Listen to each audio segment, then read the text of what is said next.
अस्सलाम वालेकुम everyone, welcome back to my another vlog. ये है हमारा डे 2 ऑफ लखनऊ और आज हमारा प्लान है कि हम जाएंगे इमाम बाड़ा यानी कि भूल भुलैया और साथ साथ में आज होगी हमारी कुछ शॉपिंग। तो एंड में वीडियो तक बने रहिएगा क्योंकि काफ़ी अच्छा इंजॉय होने वाला है आप लोगों को भी। और इस वक्त जो मौसम है ना यहाँ पर ये बड़ा ही ज़बरदस्त शदीद गर्मी वाला था और आज हमने जो है वो रिक्शा राइड जो है वो चूज़ की थी क्योंकि पार्किंग के लिए ना काफ़ी मुश्किल हो जाता है और आज हमें जहाँ जहाँ जाना है वहाँ पार्किंग ज़रा सा मुश्किल है। तो आज हमने सोचा कि अब लखनऊ की जो रिक्शा राइड है ना वो करते हैं। तो यहाँ पर सबसे पहले हम आ गए हैं यहाँ बड़ा इमाम बाड़ा और गेट से एंट्री करते हैं तो यहाँ पर जो है वो कुछ शॉप्स वगैरह लगी हुई हैं और इन शॉप्स पर जो हाथी दांत के जो मटेरियल्स बने होते हैं ना, कुछ ज्वेलरी वगैरह है, कुछ एक्सेसरीज वगैरह है, तो ये सारी जो है वो यहाँ पर मिल रही थी। काफ़ी अच्छा कलेक्शन था और देख करके बचपन याद आ गया जब हम इस तरीके की ज्वेलरी जो है वो पहनते थे। उसके बाद हम आ गए थे मेन बिल्डिंग पे इमाम बाड़ा की और यहाँ पर जो है वो शूज़ या स्लीपर्स अलाउड नहीं है। तो एक फैसिलिटी उन्होंने दी हुई है कि यहाँ पर जो है वो आप जमा करवा सकते हैं, तो वो उसका कुछ चार्ज लेते हैं। उसके बाद हम यहाँ वेट कर रहे थे अंदर क्योंकि हस्बैंड गए थे टिकट लाने के लिए और यहाँ पर गाइड भी करना होता है, तो टिकट और गाइड दोनों का अरेंजमेंट हो गया है। तो गाइड हमें जो है वो अब बता रहा है चीज़ों के बारे में। ये इनका फर्स्ट हॉल है जो कि चाइनीज़ हॉल है क्योंकि इसकी जो प्लेट है वो चाइनीज़ प्लेट की तरह है और ये जो सेकंड हॉल है ये पर्शियन हॉल है और यहाँ पर जो है ना ये सारी ताजिया जो है ना ये आपको जगह जगह नज़र आएगी। और ये थर्ड हॉल है जिसकी जो शेप है वो एक खरबूजे की तरह है क्योंकि जो शेख नवाब आसिफुद्दौला थे उन्हें खरबूजा जो है वो बहुत पसंद था। ये हिस्ट्री सारी हमें गाइड ने बताई थी जो कि मैं आपको बता रही हूँ। उसके बाद जो है ना हमें जाना था ऊपर भूल भुलैया में और बारिश जो है वो काफ़ी तेज़ हो रही थी यहाँ पर। तो देखिए पानी भी सीढ़ियों पर कितना जमा हो गया है और ये भूल भुलैया लिटरली भूल भुलैया थी क्योंकि हमें कुछ भी समझ में नहीं आ रहा था, प्लस इतनी छोटी छोटी जगह में इतना खराब मौसम के मतलब जैसे सांस लेना मुश्किल हो रहा था, ऐसा हो गया था। तो बस गाइड हमें जहाँ गाइड कर रहा था हम बस वहीं जा रहे थे, राइट बोले तो राइट, लेफ्ट बोले तो लेफ्ट, हम बस उसको जो है वो फॉलो कर रहे थे। और जो हिस्ट्री उसने हमें बताई थी उसके अकॉर्डिंग ये जो दीवारें हैं ना, ये जो नीचे जो फ्लोर बना हुआ है इसकी जो दीवारें हैं तकरीबन 10-12 फीट चौड़ी है। तो सेम उन्हीं दीवारों को ऊपर जो है वो बीच बीच में से जो है वो रास्ता बनाया गया है।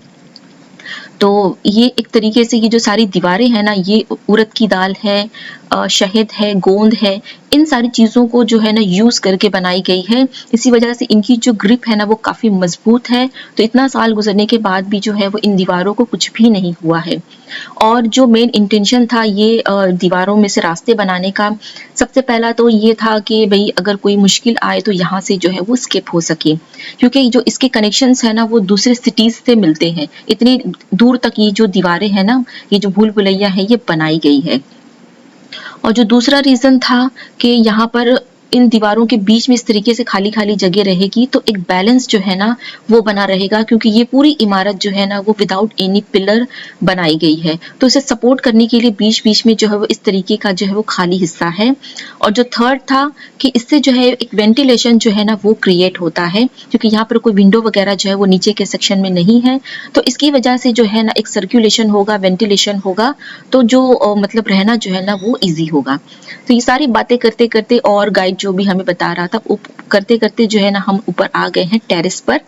तो ये है उसका टेरेस का एरिया। तो यहाँ पर जो मौसम है देखो अभी काफ़ी बारिश जो है वो हो चुकी है, फिलहाल जो है बारिश थमी हुई है। बट अभी भी बादल जो है ना वो काफ़ी है यहाँ पर काले-काले और जो फ्लोर है यहाँ पे काफ़ी चुभता हुआ है। तो मतलब बड़ी मुश्किल से हम लोग जो है ना वो ऊपर आए थे परेशान होते हुए और फिर हमने गाइड को कहा कि अब जो है रिटर्न हमें आप सीधे-सीधे रास्ते से लेके जाइएगा, घुमाते हुए मत लेकर जाइएगा। तो बस यहाँ पर बच्चे जो है वो पडल्स में एन्जॉय कर रहे हैं और ये है व्यू ऊपर टेरेस से जो कि दिखाई देता है कुछ इस तरीके से। सामने जो गेट नज़र आ रहा है वहीं से हमने एंट्री की थी, वो पहला गेट था और ये जो बिल्डिंग जिस पर हम खड़े हैं ये है मेन भूल भुलैया का मतलब जो इमाम बाड़ा का बिल्डिंग वो। और अब हमें जो है वो बाहर से लेकर आया था यहाँ पर कुआं दिखाने के लिए, ये इसका दूसरा एंट्री है। तो ये बता रहा था कि यहाँ पर ये पानी है तो पानी में जो एक शैडो दिखाई देता है वो शैडो आपको दिखाई देगा मेन एंट्रेंस का। तो मैंने यहीं से देख कर के आप बता सकते हो कि भई आपके साथ आपके सामने जो है वो कोई दोस्त आया है कि कोई दुश्मन आया है, ताकि आप अलर्ट हो सकें। तो उस ज़माने में जो है इस सारी टेक्नोलॉजी का जो है वो यूज़ होता था।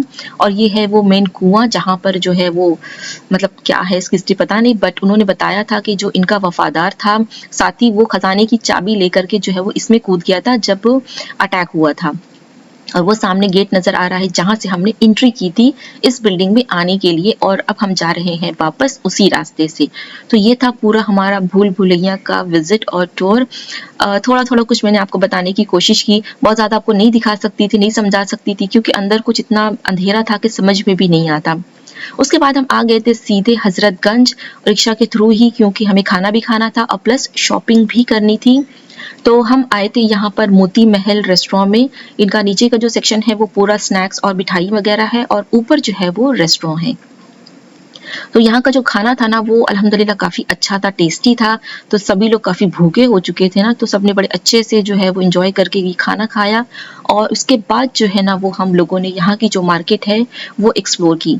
हम भी चूँकि नए हैं यहाँ पे, पहली बार जो है वो हम लखनऊ आए, तो हमें भी इतना नहीं पता था कि कहाँ-कहाँ पर जो है वो शॉपिंग के प्लेसेस हैं, कहाँ पे दुकानें जो है वो ज़्यादा अच्छी हैं, बट हमें जितना पता चला उसके अकॉर्डिंग ही जो है वो हमने एक्सप्लोर किया।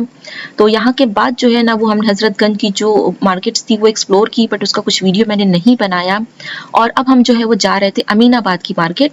तो रिक्शा के थ्रू ही हम जो है ये शर्मा जी की चाय यहाँ पर हम रुके। ये काफ़ी फ़ेमस है और यहाँ की चाय भी काफ़ी अच्छी थी। तो रिक्शे में ही हमने चाय पी और उसके बाद हम आ गए यहाँ पर अमीनाबाद की मार्केट में।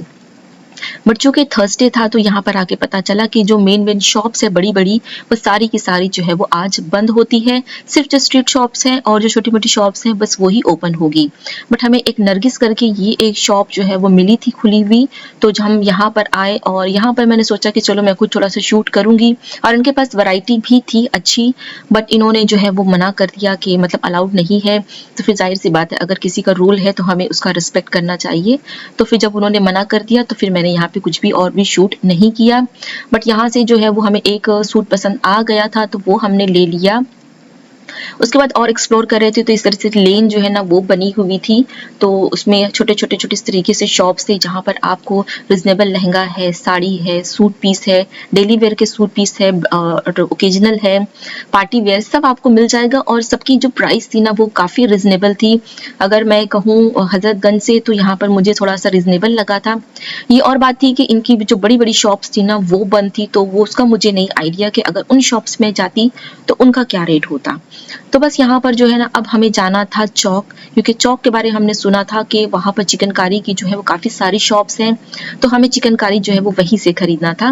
बट चूँकि हमें पता नहीं था, इसीलिए हमने जब रिक्शे वाले को बोला कि हमें चिकनकारी की शॉप्स पे जाना है, तो वो हमें ले आए लाल बाग, जो कि हमें बिल्कुल भी पता नहीं था। हम इसे चौक समझ करके ही जो है वो घूम रहे थे। बट यहाँ की शॉप्स पे ना मुझे बिल्कुल भी मटेरियल्स वगैरह जो है वो अच्छे नहीं लगे।